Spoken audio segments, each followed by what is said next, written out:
Okay, imagine this for a second. A life where you just never had to worry about money. Ever. It sounds pretty nice, doesn't it? Right. Well, today we're doing a deep dive into someone who actually lived that way. George Miller lived over a century ago.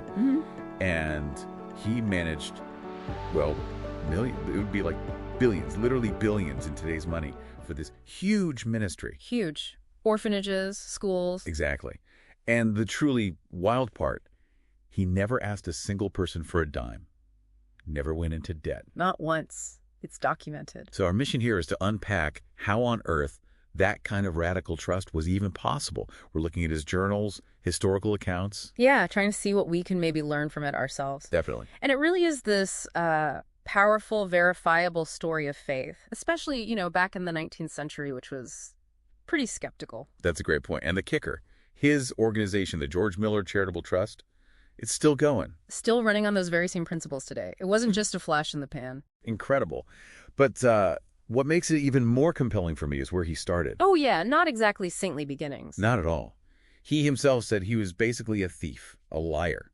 He was even jailed as a teenager. Yeah. Said he pretty much committed every sin imaginable. It's quite the turnaround. Totally. And the change happened around 1825. He went to this small, kind of informal home gathering. And that's where he saw something new. Yeah, for the first time, he saw people actually kneeling to pray.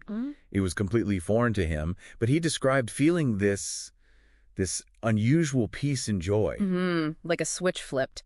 He finally grasped that idea of, unconditional love, often tied back to core scriptures like John 3.16 for him. Right.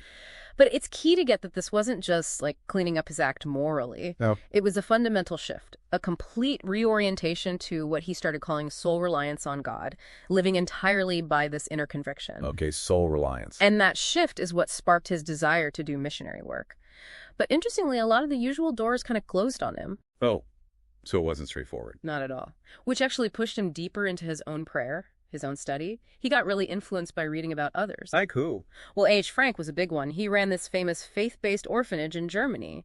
And John Newton's biography, too. The Amazing Grace writer. Former slave trader. The very same. Another story of radical transformation, you see. It resonated. Okay, so that background leads us to these, well, pretty radical financial principles he set up around 1830. Yeah, this is where it gets really distinct. He decided, 1, no fixed salary. 2, never ask anyone for money, not even hinting. No subtly fundraising emails back then. Right.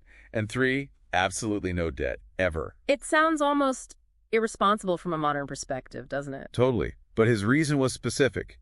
He wanted to remove any human safety net, any obligation, to prove unequivocally that his guiding principles worked, that God was faithful. And his journals are full of examples, just incredible reading. He'd write about having just, a few coins left. He'd pray for a specific need.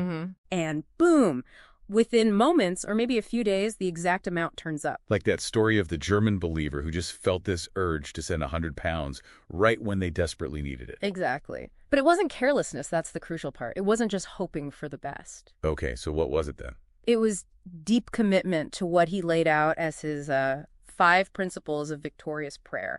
Basically a framework for radical trust in action. 5 principles. What were they, roughly? Things like total trust in God's ability and promise to provide.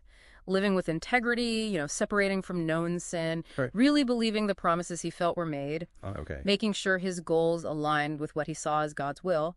And then, crucially, patiently waiting. Persevering in prayer. Patience. That's a tough one. Tell me about it. He even taught something like 4 hours of work after an hour of prayer brings more success than 5 hours without prayer. Wow. So prayer wasn't passive waiting. It was active preparation or alignment for him. Precisely. Focused intent, planning, fueled by that trust. So the ultimate test of all this must have been the orphanages in Bristol. Oh, absolutely. Seeing all those kids on the street, it deeply affected him. But starting orphanages with 0 fundraising plan. I mean, imagine pitching that to a board today. Right? The sheer audacity. And there were setbacks, doubters, but he pushed forward.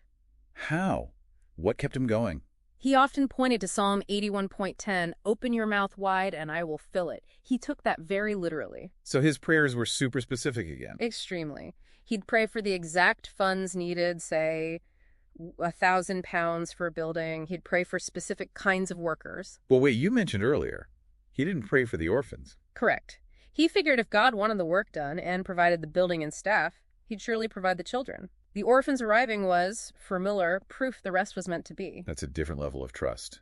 And the bigger picture, remember, wasn't just about helping kids, as vital as that was.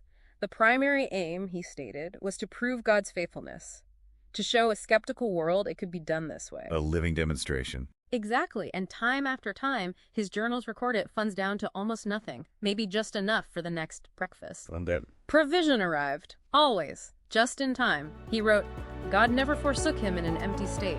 Even if the day started empty, it didn't end that way. just incredible. So, thinking about Muller's life, this legacy, his writings blessed millions, the trust is still operating.